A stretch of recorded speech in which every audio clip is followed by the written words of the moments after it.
to be here with all of you. We thank you first and foremost for being here, and even more importantly, for the tremendous work that you do all across America in standing for the values that have made America great.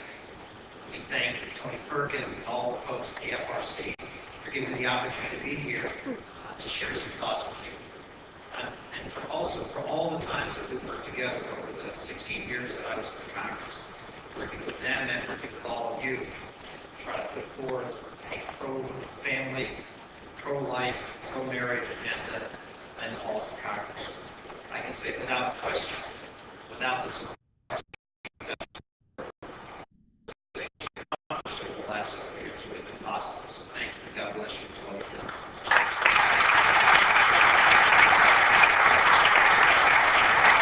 I stand here very proud to be a cultural conservative with people who are spread out across America, who are organized and trying to assert ourselves in the process. I understand there are over 250 credentialed reporters covering this event. If I may be so presumptuous that after 16 years of working in the vineyards with fellow social conservatives, I'd like to tell them, these reporters, a little bit about us so they can report their stories accurately.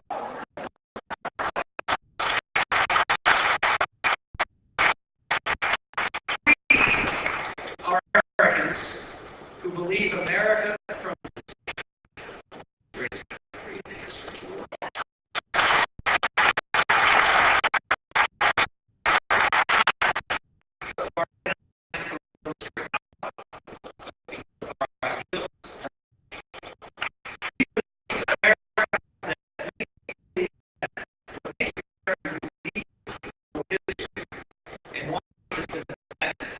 All around the globe for over 200 years is our values and our culture. Notice I use the singular form of the word culture. To us, America is an ideal that is inclusive and dynamic, but it is not multiple.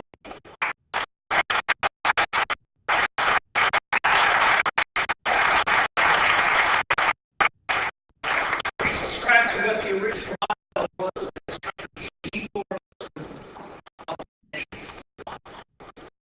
The foundation of our country is a faith in the divine Creator who made us in His image to know, love, and serve Him by loving one another. When our founding fathers wrote, "All men are created equal," they knew that that was objectively false in human terms. We are not equally tall, smart, strong, fast. They proper to observe the concept of equality because they were people of faith, and they knew that we are equal in the eyes of our Creator. It is not man's perspective that is reflected in our founding documents. It is God's perspective.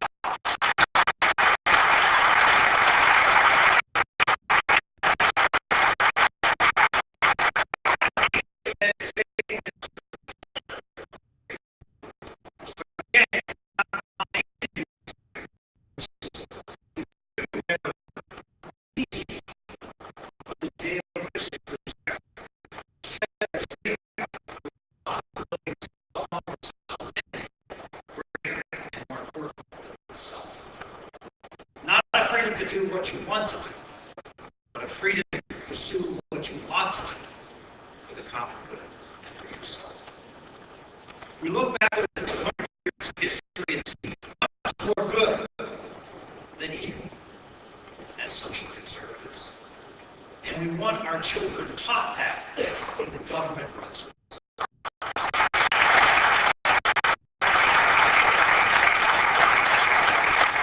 There are people who believe that these great American ideals should be reflected in our laws.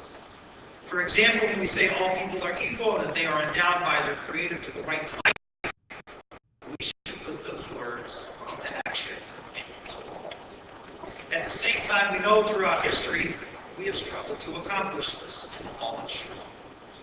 But in such time, There have always been those in our society who've been the conscience of America, the pebble in the shoe of the powerful who seek to use freedom for their own license.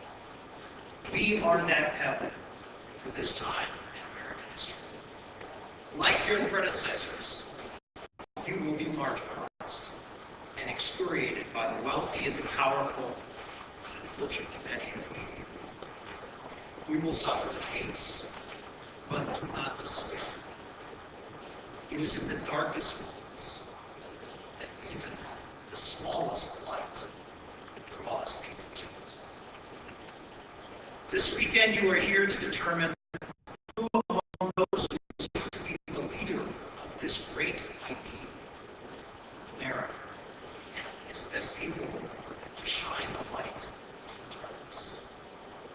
Many in this room and across the country are concerned about whether there is such a candidate running for president. Is there a candidate that truly shares our values?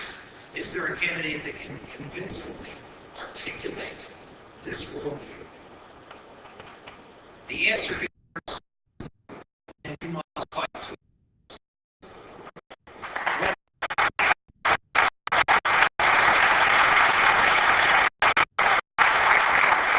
But I can say for sure that it is truly tragic that the party of my coal miner grandfather, who taught me the values that we all share,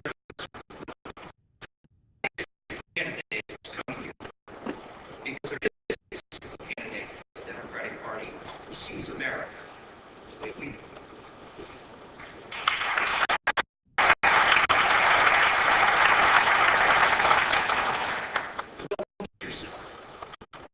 That doesn't mean that their likely nominee will not be saying and doing things, particularly after the primary, to appeal to values. We're here for Senator Clinton concerned with the issues we care about, how rare, and how the number of abortions went down during her husband's presidency. Marriage, one man and one. You will hear concern for the traditional family, the number of children born out of wedlock, the need to care for children and provide for quality education and accessible health. But behind the rhetoric of America are some very radical things. Take, for example, when the two of us stood before the United States Senate, the last time the issue of partial birth was debated on the floor of the Senate. Senator Clinton got up in opposition to the ban on partial birth. She said the following: I am also concerned some of the delays that have been used by some of my colleagues that are as descriptive as they are heartbreaking. Because what do they show? They show a perfectly formed penis, and that is misleading. These were charts I was using to describe graphically partial birth. She goes on, because if we are really going to have this debate, then we should have a chart that demonstrates the tragic abnormalities that confront us. Of course, it is extremely difficult. Where are the swollen heads? Where are the fetuses with vital organs such as the heart and the lungs growing outside the body? When she considered the parts, I said, Senator, you used the term, where are the swollen heads? Where are the lungs outside the body? I will just say I will be happy to put a child with a disability up here on this. Frankly, I don't see this with respect to whether that child is a child.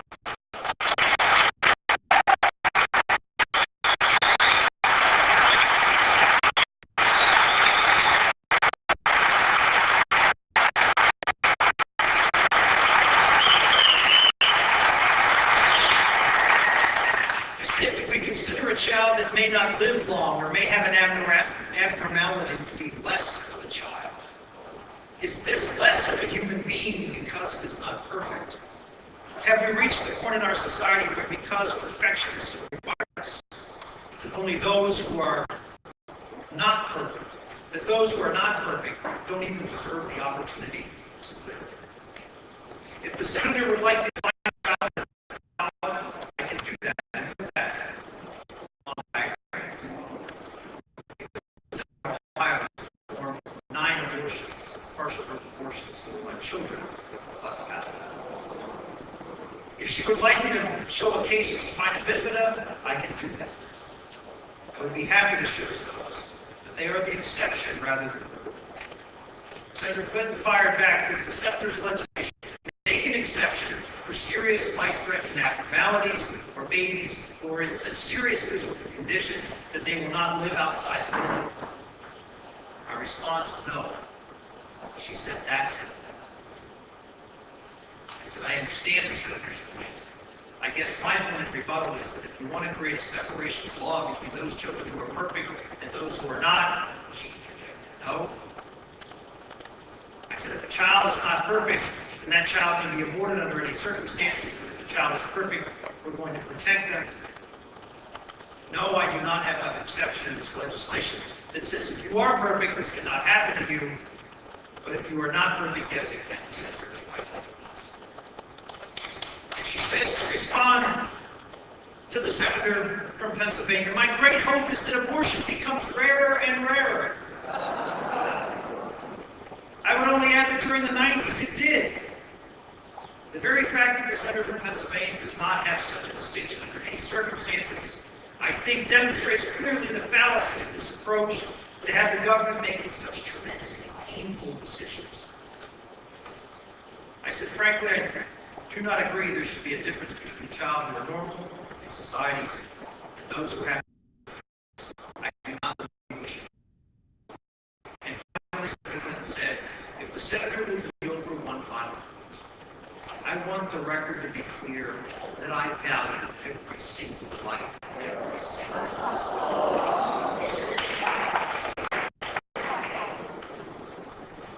To which I responded, I will let the record speak for itself.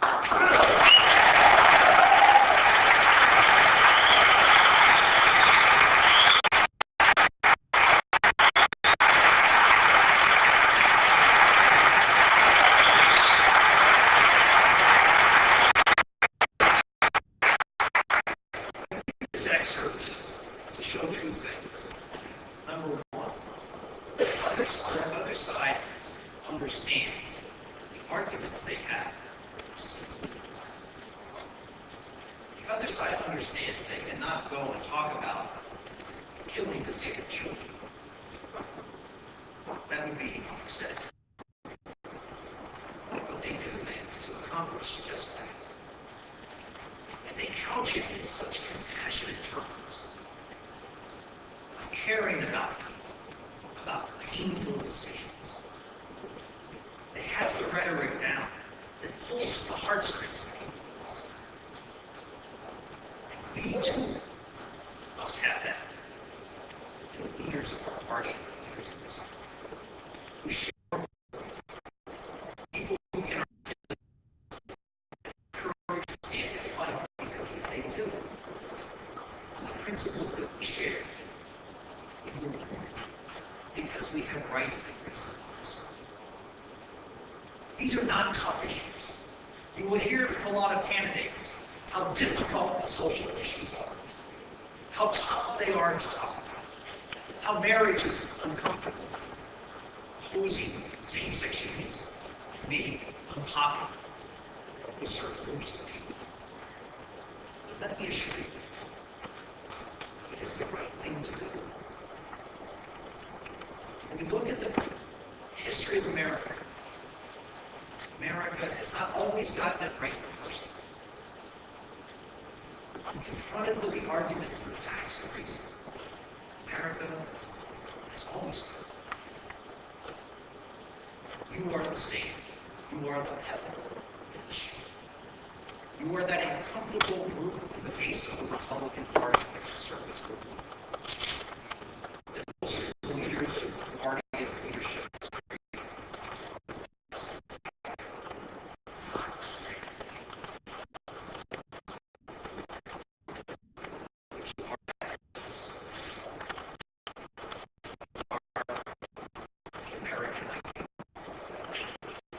are the things that we fought for 200 years ago, and they're still effective.